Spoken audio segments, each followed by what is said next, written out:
Hello, everyone. Thanks for joining today for a talk on the topic of leading through times of change and uncertainty. We're excited to be here today as part of the I Am Remarkable Week. My name is Stefani Klaskow. I use the pronouns she, her, hers, and I'm the director of our pharmaceutical and over-the-counter industry here at Google. And I'm so pleased to be here with all of you today to be moderating this session. I Am Remarkable is a global initiative that strives to empower everyone, particularly women and underrepresented groups, to celebrate their achievements in the workplace and beyond. At the heart of the program lies a 90-minute workshop. During this workshop, participants learn about the importance of self-promotion in their personal and professional lives, and they're equipped with the tools to develop this skill. To date, I Am Remarkable has reached and impacted 250,000 participants across 150 countries and 800 companies. I Am Remarkable Week has been running since September 8th and through the 15th and is a virtual experience featuring talks, workshops, and confidence-boosting challenges.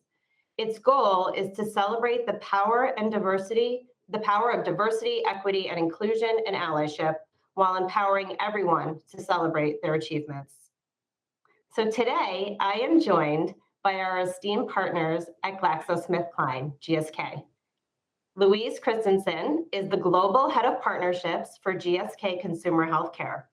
Her purpose is to be a value-based leader who challenges the inequities and empowers others to be themselves. Louise has championed and launched the I Am Remarkable program at GSK. We are also joined by Collier, the Global Director of Marketing for Centrum at GSK Consumer Healthcare. With a passion for diversity and inclusion, Crystal works every day to champion DEI efforts across the company. Louise and Crystal have played key roles in leading the launch of I Am Remarkable globally at GSK, impacting nearly 800 participants across 39 markets since May of last year. We are also joined today by Allan Thygesen, President of the Americas and Global Partners at Google. Allan leads Google's advertising business in North and South America, as well as the Global Client and Agency Solutions team. Allan is an advocate for diversity, equity, and inclusion, and is the executive sponsor of the I Am Remarkable program. Thank you all for joining. So let's take a minute to get to know each other. Each of you is personally passionate about diversity, equity, and inclusion. But what drives that personal passion around DEI? So Crystal, you shared that you grew up in the South and how that has influenced your passion and experience around DEI. Can you tell us a little bit more about that? Absolutely. Thanks, Stephanie. And thank you so much again for inviting us and having us here today.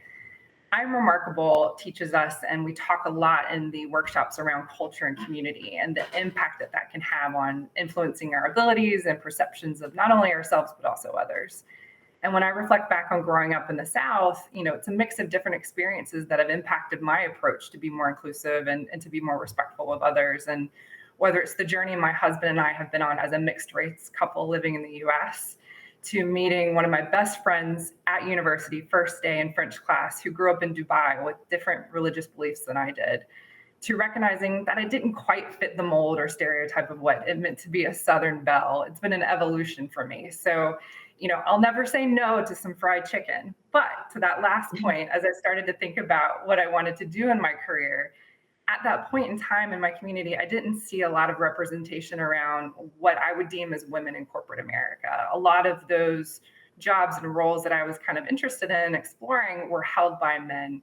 And I didn't necessarily have sort of those role models in a woman in corporate America. So that's not to say that this isn't, the case and across many different states or many different communities, but that was my perspective and my experience. So by the time I made it to university and had the opportunity to get a higher level of education, I really started to get involved in the international community, the international dorm, the scholars community, and met many people from all over the world. That really opened up my eyes to different, cultures, communities, how they were raised, different beliefs. And that really spurred my need and interest in travel and culture and adventure, and to do so with an open mind. And I wanted to make sure, as I continued on my career journey, that I worked for a multinational, which would continue to give me those opportunities and to extend and make sure I was still growing as a person and learning more about the world. And even from a mentoring point of view, kind of back to the point I made around the community and the women in my community, I purposely made a concerted effort to be intentional with learning from not only those women leaders within the organization, but also diverse leaders as well. Great, thank you so much. And we're definitely going to dig into that reflection of yourself in leadership a little bit later in this conversation. Allan, like Crystal, you said that your upbringing really is at the heart of your passion for DEI. So can you tell us a little bit more about the values that were instilled in you growing up? Oops, Allan, we're having a technical difficulty. Give us 1 second. How about this? Does that work? We're good. We're good. Yeah. Okay. So I grew up in Denmark and spent the first 24 years of my life there. And both my parents had big careers, but really my mother had the bigger one and was just an incredible role model for at a time when there were far fewer women in the executive ranks, whether it was government or private industry. She was really a lighthouse for that, and I saw firsthand how powerful that was. And frankly, that was normalized for me. That was the way it's supposed to be. Of course it was that way, since mom was that way. And so I think that's number one. Number two, I think very deep-seated values of fairness and equal opportunity. I was raised with those, and even though I've now lived in the U.S. for 35 years, those are still really foundational to me. And so that's how I approach trying to lead our teams, and the underlying reasons why I am so supportive of our DEI initiatives. Yes, there are other rational arguments you can make about, diversity brings about better business outcomes and more holistic decision making and fewer blind spots and all those things, and those are all true. But for me, it really starts with the core value that it's just fundamentally unfair to treat people differently, and I think that started with me as a young child and was ingrained in me, and I still feel that very strongly that way. Thanks, Allan. I think you saw a lot of us nodding our head as you were sharing that story. I know for me in particular, I want my daughter definitely to think that this is the norm, right? A woman executive. So thank you for sharing that story. Louise, you have lived in Hong Kong, Shanghai. You have worked across Asia. Now you're based in the UK. How has that global experience or that worldview shaped your point of view in DEI? Yeah, thanks, Stefani. So I made a personal decision in my early 20s that I wanted to live and work in other countries. I grew up in a small community in a small village in England, and we didn't travel a lot as a family. And I knew there was a big wide world out there, and I wanted to see it. So I left England. I went to Hong Kong with a suitcase, landed, went to look for work. And that was really the start of an absolutely amazing 10 years. And living in Hong Kong and Shanghai and working across Asia allowed me to have a greater cultural context and social understanding across communities. Meeting people with different points of view and different experiences in life is so important. And I grew as a person. And in fact, I talk a lot about how it's made me who I am today. I was out of my comfort zone on many occasions. I was stretched. But I met so many people who have enriched my life. And I carry these experiences and I carry these friendships for life with me daily. And that really built up my desire to really lead as a values-based leader and do that in everything that I do. And so with my teams, for me, it's so important that I always advocate for all voices on my team to be heard and to really make sure that the experience I've had, that I can really take that and I can use that in my day-to-day and I can help it drive the decisions and the way that I empower others as well. That's great. Thank you all for sharing those stories. I know that everyone online appreciates the honesty and authenticity of those answers. So let's move on a little bit. So the focus of this conversation today is leading through times of change and uncertainty. And this past year, we've seen unprecedented changes in our lives and in our business. But the truth of it is that change is the norm in business today. And resilience is really one of the most important skills that employees can cultivate. So, Allan, I'll start with you. How have you helped Googlers navigate change and build resiliency? Yes, well, I think and now, of course, the world looks, let's say, a little bit more manageable and planned. But if we put ourselves back in February or March of last year, when there was just tremendous uncertainty about the duration and severity of the crisis and whether we had remedies to address it, I think Googlers felt pressured, of course, in their jobs, but equally or more so about what was going to happen to them and their families. How were they going to take care of their children, their elderly parents? And resilience became, a core theme. I think one of the things that a crisis does, though, is it gives tremendous clarity. We were able to identify what was truly important, which was the health and wellness of our teams and supporting our clients with empathy. And that's really all that we focused on for a couple of months. And then you could tell as the fog was lifting and people were ready, in many cases, not all, we took a segmented view. Different clients had varying degrees of readiness to hear about how should they respond to this change in the environment and the pace of change. So as you point out, Stefani, change was always a constant, but the pace of change had been upped. And I was incredibly proud of how the teams leaned in with that across many different sectors that were undergoing enormous change. So, if you think about the travel industry, obviously travel was down, 90+%, and whatever scraps there were hard to find. Retailers, most of whom had not built out full e-commerce function or pick up in store, had to completely change their product sourcing and logistics, customer loyalty, everything. And that went across literally every sector of the economy. And these would normally have been changes that companies would have struggled to manage over 5 years. And some of them we had been talking to them about for 5 years without getting very far. And suddenly we were able to, with great urgency and great clarity, move forward. And I think and people are able to do amazing things when there's clarity, simplicity, and obviously resilience. And so making sure that we and our clients were not overdraining the batteries, we're taking care of things, and then focused on the very few things that were absolutely both critically important and urgent. I think that there are a lot of lessons for that for our day-to-day now. I'm not saying things are done here, that everything's perfectly normal, but we're in a period of greater normalcy.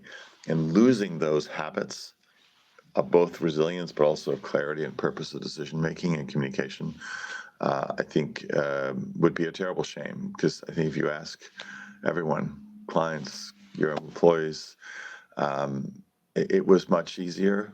There was more clear delegation, and people felt empowered. And as a result, we're resilient. Mm-hmm.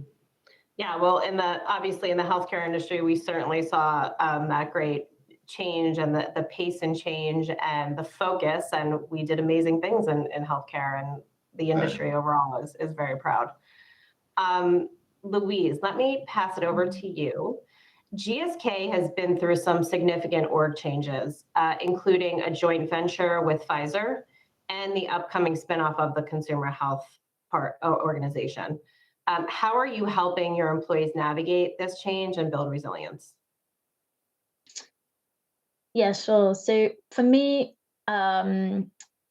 it's really important to recognize that everyone's going to have their own personal change journey and look to create the space with individuals and teams to support each other through our change curve. And for me, it's been really important to empower people to share when they're not doing okay as well. And that it's okay to say we're not having an okay day with the change. And that's across the board, to your point, Stefani, with the changes that we're going through as GSK, but then to Allan's point, the pandemic, all of the constant change that we have in our lives and creating that space. And so for me, that piece kind of has been a piece that I've certainly tried to shift to consciously create space for those moments. Because those discussions where you just ask someone, are you okay? And sometimes you can get a superficial kind of line on it, but just going, do you know what, are you really okay? And some people want to talk and some people haven't, but it's also allowed us to talk about change and to share how we all manage change in different ways.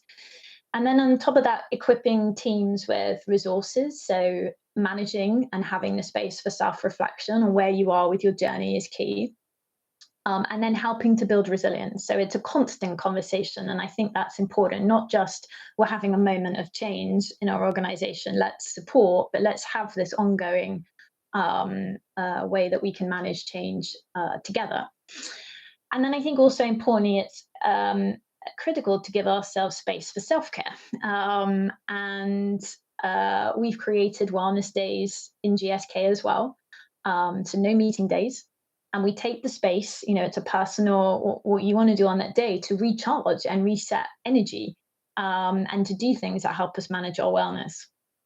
And I also really believe that it's important to stay focused on the positive of what change can bring. It's really quick to focus on the fear of change, and we all do it as humans. But how do we keep focused on the work that we're doing?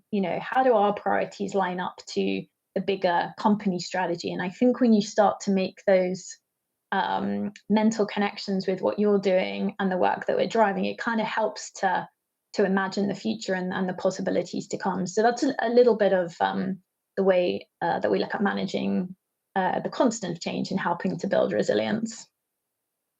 Thank you for sharing that. And I couldn't agree more. And great kudos to you during this hard time, because it takes a very strong leader to create that psychologically safe environment where their team feels like they can share that they're not having a great day or that things aren't going well, and feeling the comfort and ability to be able to do that. So Louise and Crystal also, one of the ways of promoting successful change within an organization is to align with a common purpose. So how has the I Am Remarkable program helped to serve as a common purpose for GSK employees? Louise, do you want to start with that one? Yeah, great. I'll kick that off. So it was important for us to ensure that culture building work streams at the heart of our partnerships as an overall guiding purpose. And we're really proud of the work streams that our GSK and Google teams drive to support diversity, equity, and inclusion day in and day out. And when you shared I Am Remarkable back with us in 2020, we were excited from the get-go. We only had to listen to the ambition once, and we have made this a priority since that day in our partnership and in consumer healthcare. And I'm going to hand over to Crystal to bring it to life a little bit more and on how we've driven that program and really now how we've started to embed it into our overall purpose. Crystal, shall I hand to you? Yeah, that sounds great. Thanks, Louise. And, to kind of hit on the point Louise made around some of the changes we've gone through around merging two different cultures of Pfizer and GSK together in consumer healthcare, to what Allan talked a little bit about around the global pandemic and the change that we all experienced, whether or not we were GSK, Google, across the board, right? We remember that too well. It took a couple of months for us actually to come back to I Am Remarkable and revisit the program. We knew it was still a key pillar and a key deliverable for us to land at GSK, and that had a role to play, but not only to help promote diversity and support underrepresented groups and representation within the community, but also to maintain human connections and to do it on a personal level. And traditionally, these workshops, as many of you well know, are face-to-face. And a couple of us had the opportunity, two of the original facilitators, Tamara Savitz and Tanya Ford, and I had the opportunity to do this face-to-face, but we had to take a step back and reevaluate and say, okay, well, if we can't do these face-to-face and we're not going to be able to kind of pull that power through and the intimate moment that you have in that workshop, what can we do on a different scale? Can we do this virtually? Can we do it digitally to help bring this to life? And we said, yes, absolutely. And so on May 1st, with the help of Jen Schapp, who's one of the Googlers that I worked with in particular, we landed our first workshop internally at GSK with about 16 participants. And it was a huge win for us, and we were super thrilled, and we had such positive feedback from that workshop. What really made the success of the program, though, and I think this speaks a little bit more to kind of that purpose piece, is that this became really a grassroots movement. it was really that nature that helped drive the success of the program. And our key call to action for attendees was name one person that you would recommend the workshop to that you think could benefit from going through this discussion or participating in a 90-minute session. And over a few months, just through that word of mouth and that recommendation, we saw huge scale. We saw an uptick in across different business units, different teams, different markets, from Australia to Canada to India and Brazil.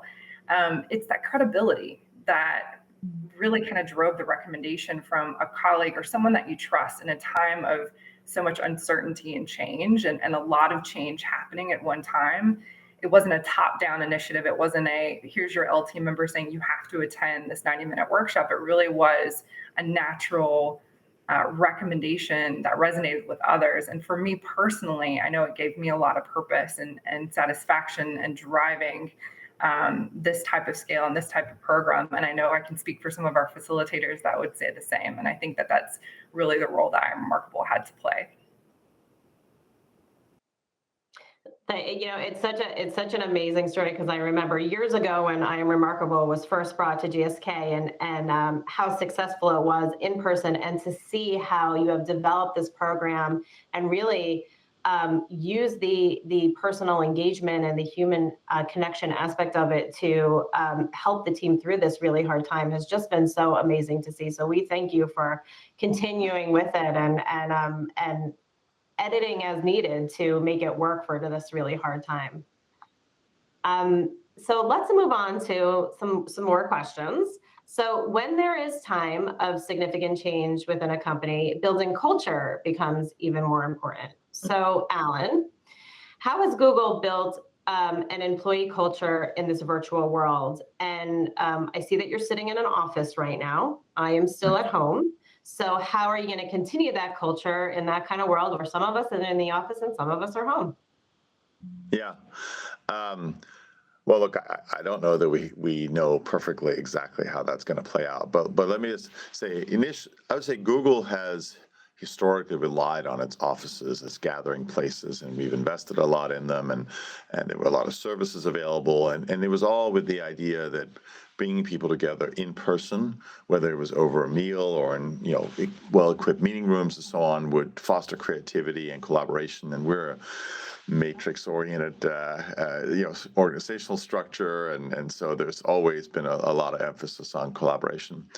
And we knew that once we couldn't all be together in the office, that some of that would become more difficult. There were some positive things. It was easier to have a more equal participation and engagement in meetings. If everyone's virtual, then there's not that feeling of, if I'm remote but half the group is in the office, that I'm losing out. So that's positive. And I think for certain types of reviews, I think that's something that we may actually sustain on an ongoing basis, exactly for that purpose. But what people draw from the office, I think you need to think about other ways to deliver that. So one-on-ones can't just be transactional check-ins about the 15 plates that you're spinning right now. It has to be about what's going on with you more broadly. How can we help you solve some of the things that are weighing on you? Do you need to take some carers leave? We introduced various leave programs. We've always had, I think, generous parental leave, but we introduced other leave formats to help with that. We changed our perf evaluation policies to, adjust for that and each employee's availability here during the pandemic. And we tried to rethink events, because obviously many of our events used to be in person, whether they were in-house or with customers.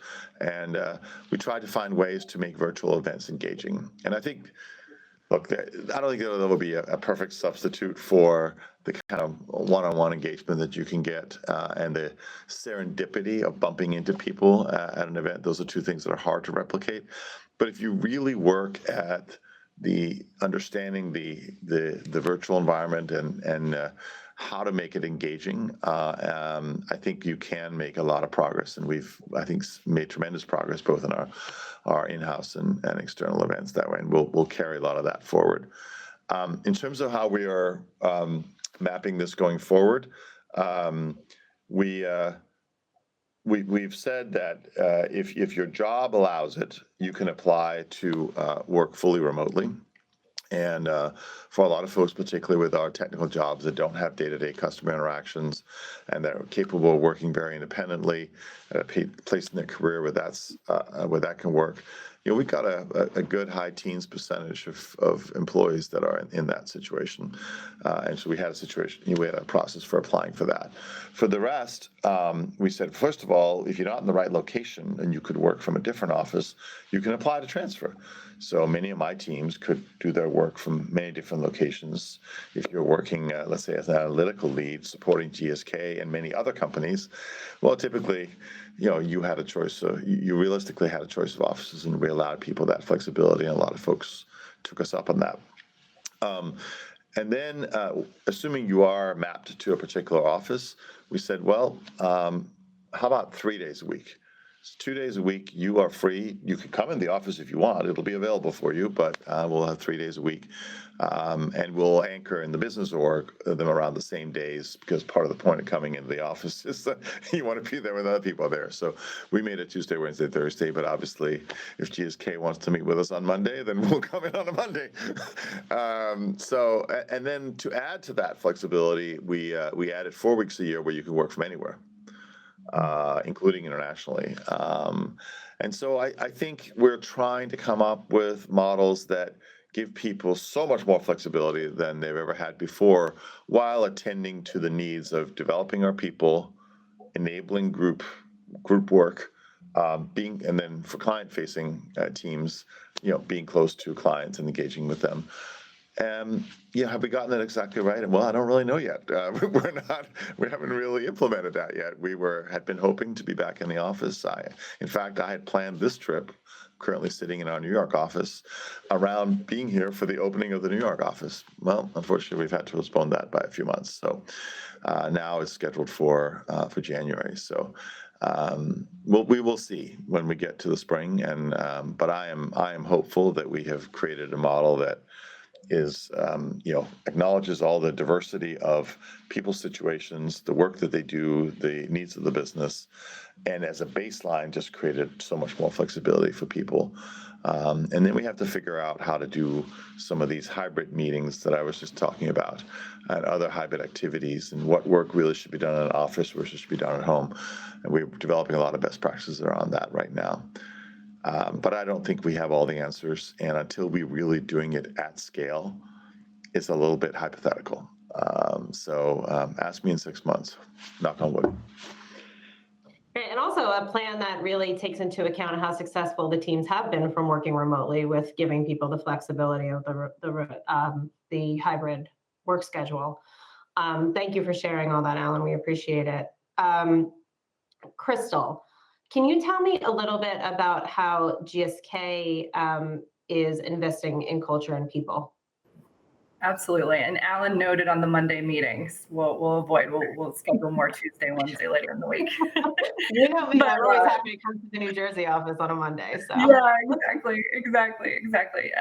But yeah, no, just a great question, Stephanie. And I think, I'm remarkable, as we talked a little bit about, was one of those levers, I think, that really helped create and strengthen our community.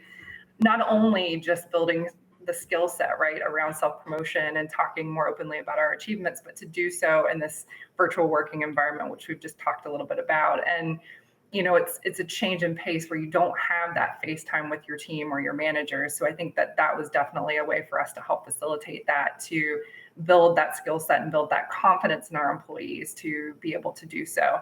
People were hungry to take a moment out of the day, actually, to focus on something other than the day job. I remember at the onset, there was a lot of back-to-back meetings in this new kind of way of working before we really felt that rhythm and we really started to adapt to that new way of working. So 90 minutes to focus on me and myself and reflect on, my progress and my accomplishments and what I wanted to get out of that session was a breath of fresh air to be able to do so.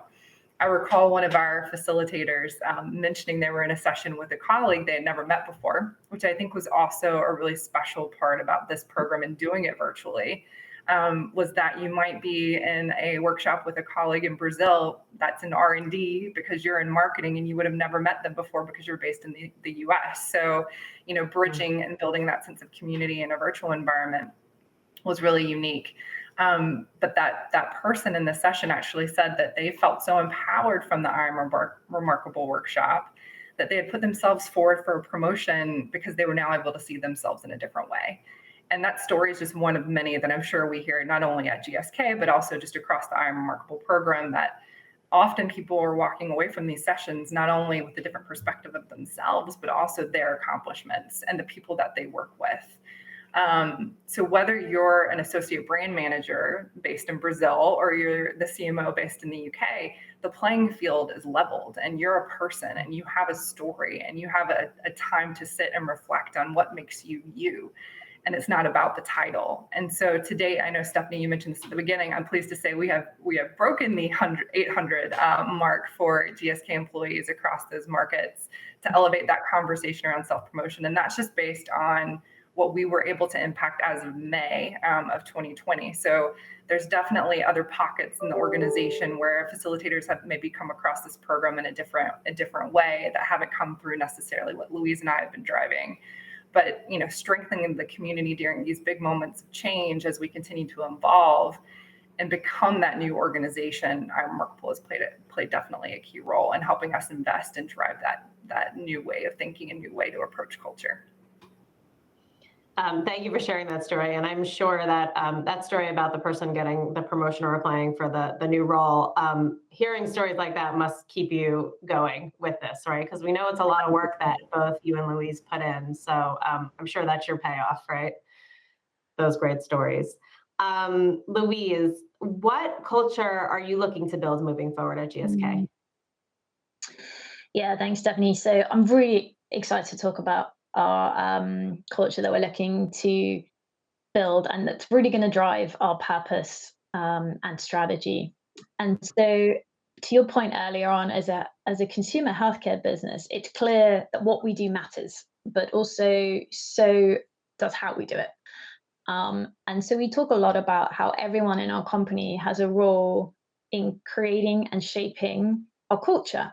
And especially as we move to spin and new code. And that's important because culture, just like we talked about, our remarkable, isn't going to kind of come top down and plug and play and let's go. We have to live and breathe it. We have to genuinely feel it and feel the energy of it. And so we've developed our cultural behaviors through a process discovery. So we involve colleagues across consumer healthcare, understood current ways of working, and really started to imagine possible futures. What could that look like? What could that feel like? And then we set out a culture that's going to best support our purpose and strategy. And we focused on 3 areas. And the first one couldn't be better aligned with I Am Remarkable and what we're talking about today, because our first one is keep it human. And keep it human is our dedication to our consumers, to our customers, and each other. And it demands unmatched understanding and empathy. And that is so key because we need to approach everything with the fact that we're all humans. And what is it that we need to do? And what is that human understanding that we need to have to really show empathy? So I'm really excited as we move forwards of how I'm Remarkable can continue to really build on what Keep It Human means. The second area we're talking about is doing what matters most. And this is prioritizing the important and challenging the unnecessary. I think sometimes we all have many things on the to-do list. And especially when we're having a very busy day, it's easy to pick off the simpler things just to feel like we've been a bit more productive. But actually, are they really the things that matter most? And are they the things that are going to help us grow to where we want to be as a consumer healthcare company? And so having that laser focused on the fewer, bigger, better is so important. And then when we have that and we have the prioritization, how do we go beyond? And go beyond is about an energy. It's not a thing, it's an energy. It's an energy that's going to drive us to be better, to move at pace, and constantly, again, challenge how are we going to make sure that we are focused on the right things at the right point. And so we've started to embed these attributes in our day-to-day, but again, we've dedicated a lot of time to talk about them as teams. If we're gonna build a culture, we have to talk. We have to have people feeding back on what does this feel like. It's one thing to talk about our culture. How does it practically work day to day? And what do we need to kind of embrace as teams and work together on? So we've started to recognize each other by these behaviors, because that's kind of the starting point. It's not a list that comes down that we're going to check off of it. It is starting to build. And so I'm really excited about our culture, but how I'm Remarkable lives as part of that, and it's a real enabler of the way that we're going to drive those new behaviors. That's great. Thank you so much for sharing that. I think one thing that really stuck out to me in that, Louise, is like culture just doesn't happen, and you sharing out your vision shows the true intentionality and thoughtfulness that goes into that approach. So thank you. That was good to hear. So Crystal, I want to take it back to a little bit about what you mentioned in your opening statement. Let's talk about the importance of diversity in leadership. It's often said that you can't be what you can't see. And to drive meaningful inclusivity, it's important to have representation at every level in a company. So Allan, when you stepped into the role as president of the Americas at Google, you set out big goals to get more women and people of color in leadership roles. Can you tell us a little bit more about why this is important to you and why you're such a vocal advocate for diversity in leadership? Yeah, I'll be happy to. Even before taking this role, I'd been a staunch advocate for getting more women in leadership, and we've, I think, made very substantial progress on that. And so that was a continuation effort. I think when we started a lot of our leadership program to build up sort of the middle management layer of next generation female leaders, we were maybe 25% of our directors and above were women in the business side of Google, and it's now well over 40, and I fully expect it to get to 50. Exactly when that's going to happen, but it's going to happen. We have the talent. We are doing everything we can to remove every obstacle so that everyone can be successful.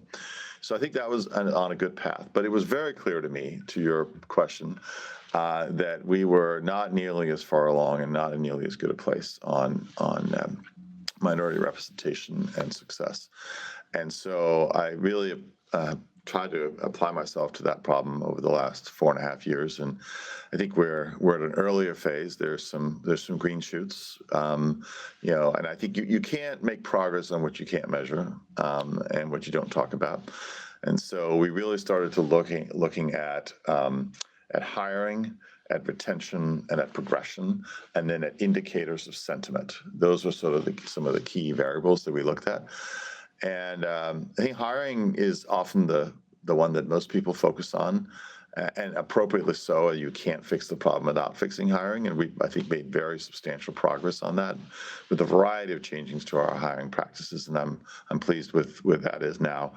But if you just hire and then they come into a system that doesn't allow for the success and encouragement and nourishment of everyone, you haven't really advanced, certainly not with respect to leadership. And so now it's a question of retention and progression. And we've gotten to a place now where retention is equivalent across different groups. That took a while. And I think progression is next, and we're making progress there, but it's not where we want it to be. So, but I feel like there's a surge of progress. There's all kinds of things we can do, both on the manager side and on helping individual employees. And this is becoming something that leaders are evaluated on at Google, and appropriately so. I think on top of all that, you also have to be intentional about leadership recruiting, and so that's another top focus area. You can't make tremendous progress without building a model that organically grows leadership from within, but you should complement that with external, and so that's another key focus area right now. But overall, we're making progress. I mean, at the Google level, so I'm just talking about the business org, and it's a slightly easier problem on the business side than, let's say, the engineering side, where there are some genuine differences in availability of supply of people who are appropriately trained. But even there, I think we're making good progress. We set a goal of improving minority leadership representation by 30% by 2025. And I think for Black Plus leadership, for example, we've already improved by 23%. And so there's progress being made. It's slow, hard work, but I know I am, and I think Google leadership is very, very committed to that over the long run. And you have to work at that at all levels of the org. You want every individual employee to take responsibility for creating a better work environment for themselves and for everyone on their teams, because that's a huge part of the experience. I can say a lot of things, but what matters is the lived experience in the individual teams. And do people feel heard? Do they feel appreciated? A manager's sensitive to the different circumstances they have, and there's a lot more to do there. So, but progress, but way too early to declare any form of victory. Yeah, and I love how you started off the conversation by saying you can't acknowledge what you can't fix what you don't acknowledge or you don't talk about. And I've certainly noticed being a part of one of your teams that we've learned how to have those difficult conversations, or what some people might think are uncomfortable conversations, and have made great strides. So thank you for being such an ally and such a leader in this.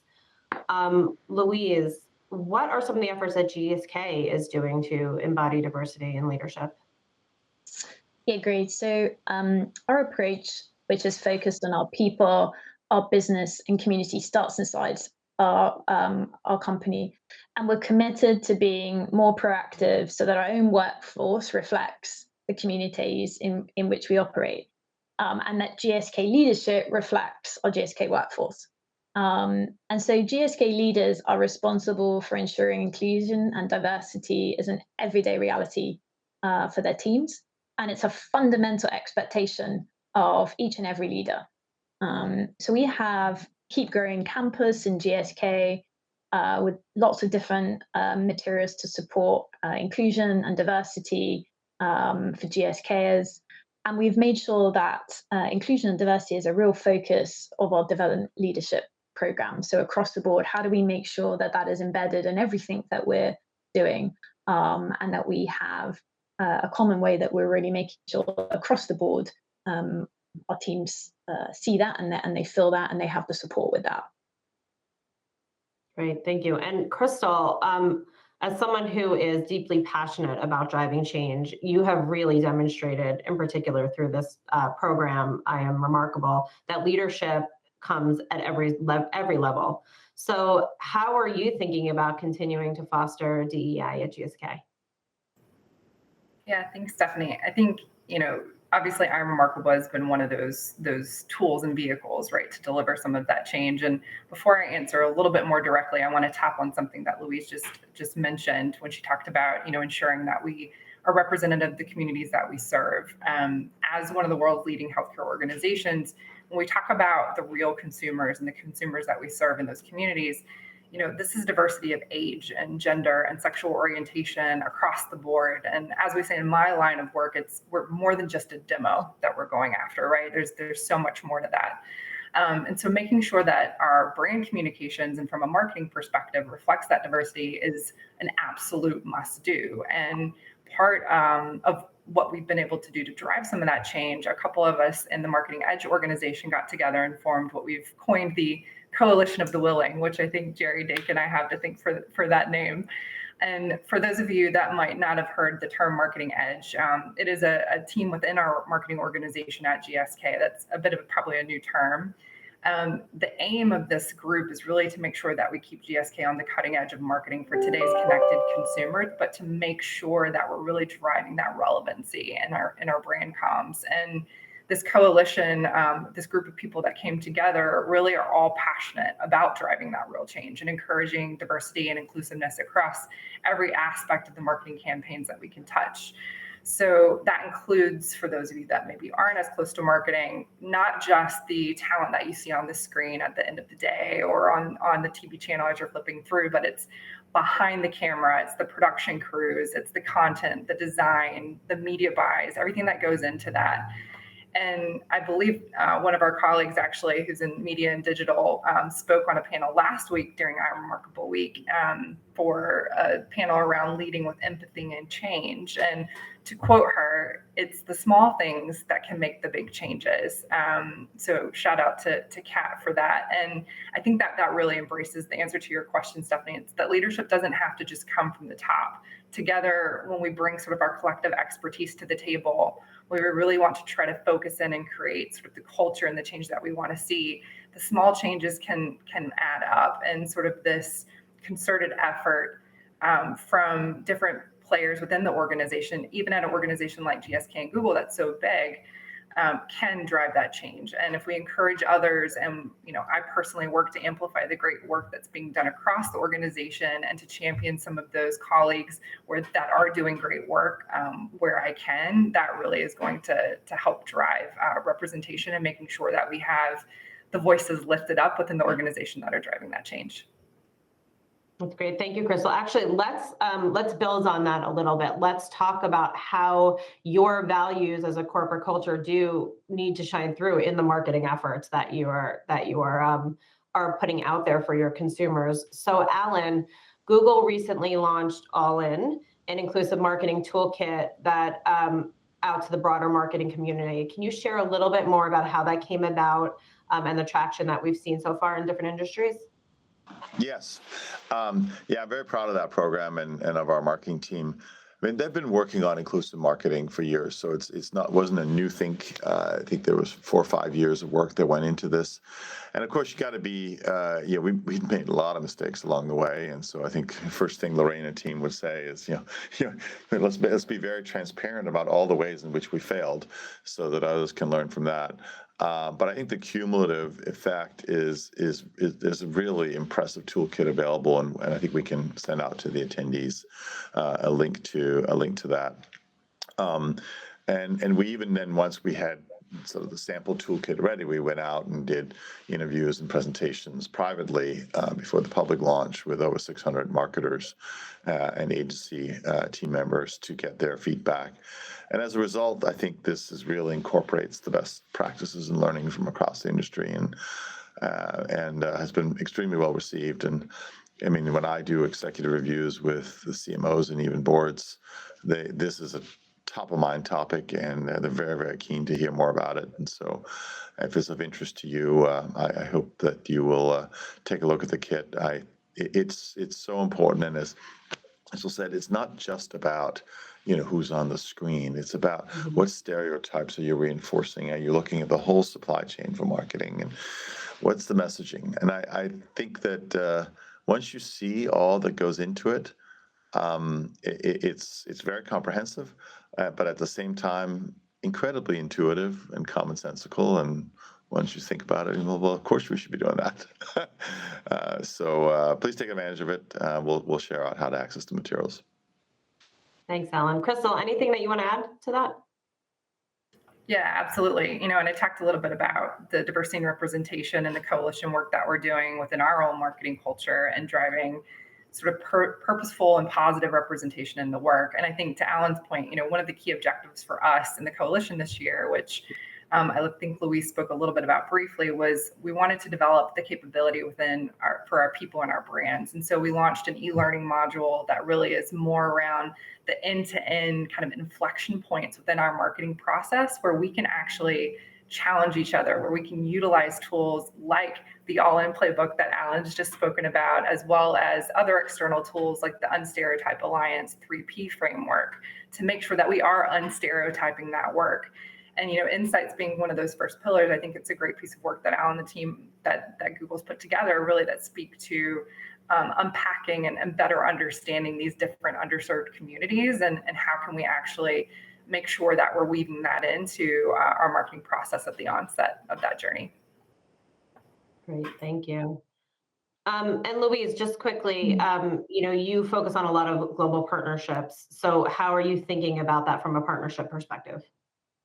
Yeah, definitely. So really made sure that diversity, inclusion, equity are embedded as part of our core joint business plan and our scaled global partners, and that it's an expectation across our joint teams. And so we're creating work streams and goals that drive better representation or more representation behind and in front of the camera. And we've worked this year to create a partnership diversity program for marketing in collaboration with our procurement colleagues.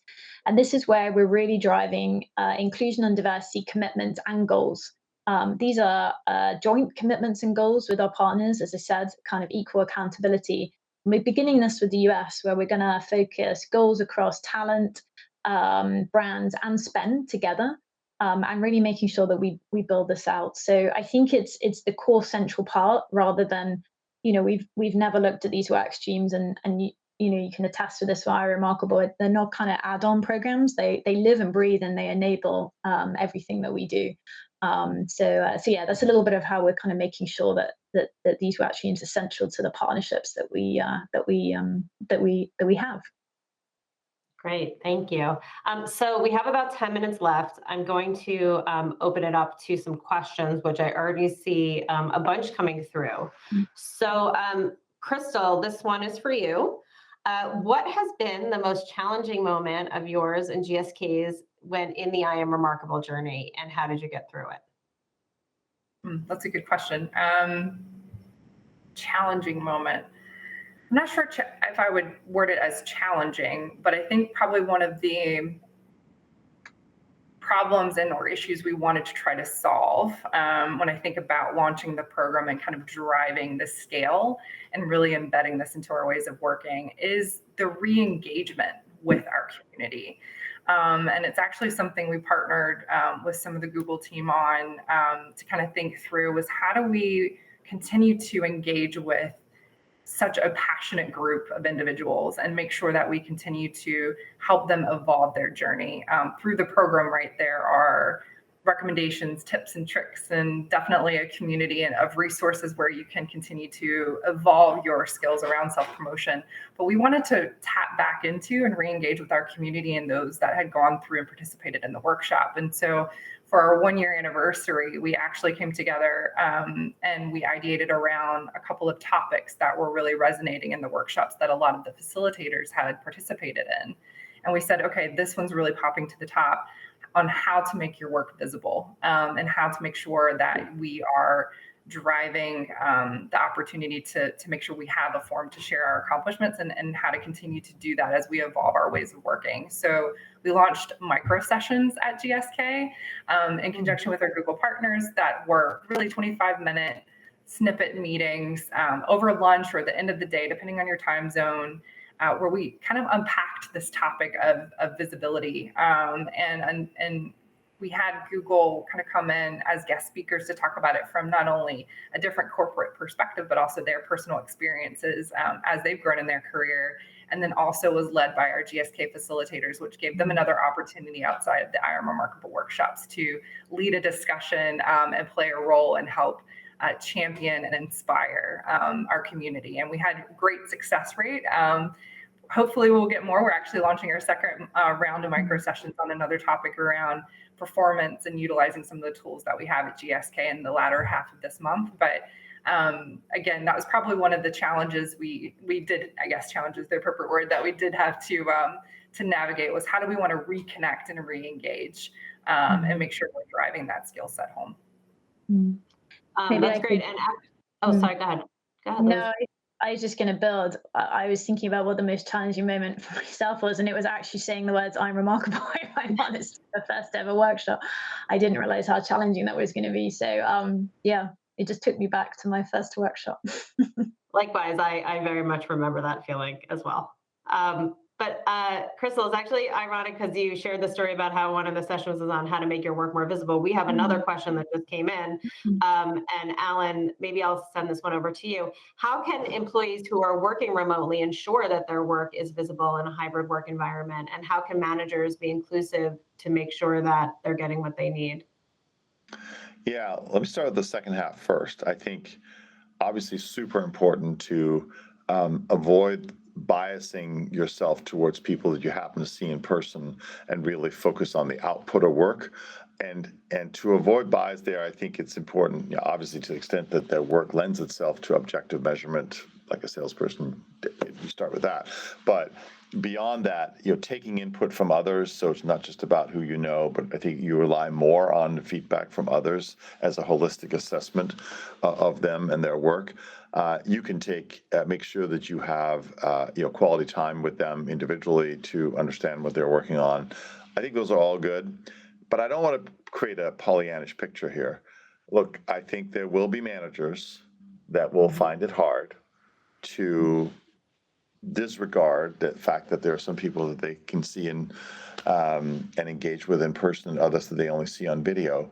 And so if you choose to work remotely, I think you have to be conscious of that. And you have to treat your engagement with your internal partners, customers, and managers the way you would an external customer. And when it's really important, you show up in person. Working remotely doesn't mean that they should never see you. I think you can be very strategic about those moments, but there are certain moments where I think it's important to show up. And I would recommend that people really think carefully about that, and also understand the dynamics of how their manager works and what they've seen, how that person likes to see and receive feedback, and then you tailor your engagement with them according to that, because it's a little bit more important when you're not seeing them in person and you lose some of that context. So I think, in a way, you think about it a little bit. There's some selling involved, right? and you got to learn to put the best picture and image of yourself forward, and making sure you do that in the most effective manner, and not be mechanically tied to over-reliance on seeing them in person, or overconfidence that you can just do everything via Zoom or GVC. And I think some people are on the side of both of those. And obviously, making sure that you're great at your core job and producing output that's objectively measurable and that others can see, I think is always, in my mind, the strongest starting point for promotion and recognition. Thank you. That's an honest answer. Thanks. Crystal or Louise, anything you want to add to that?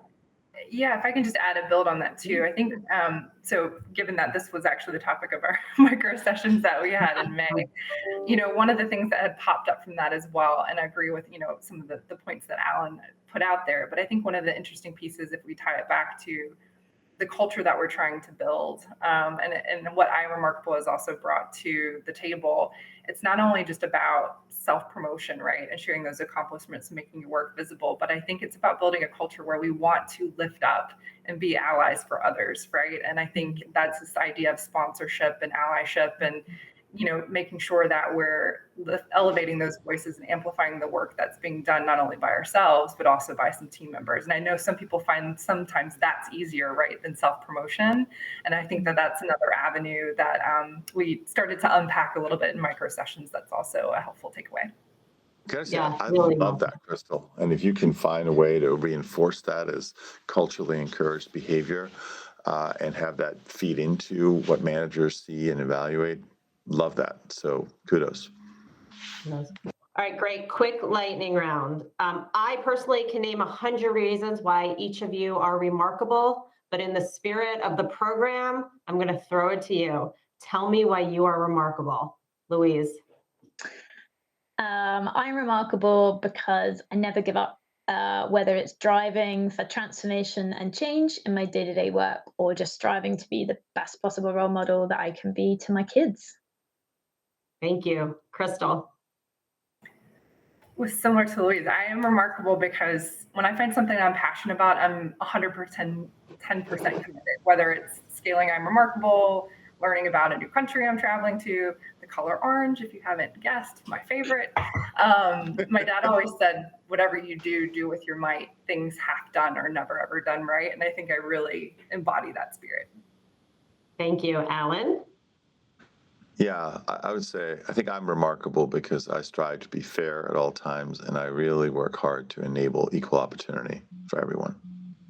Thank you. I agree. The three of you are remarkable. And thank you so much, Louise, Crystal, Allan, for participating, for your openness and your candor and your honesty. And thank you for the work you've done for the I Am Remarkable program, GSK. Thanks, everyone, for joining us. Thank you. Thanks so much. Thanks. Bye.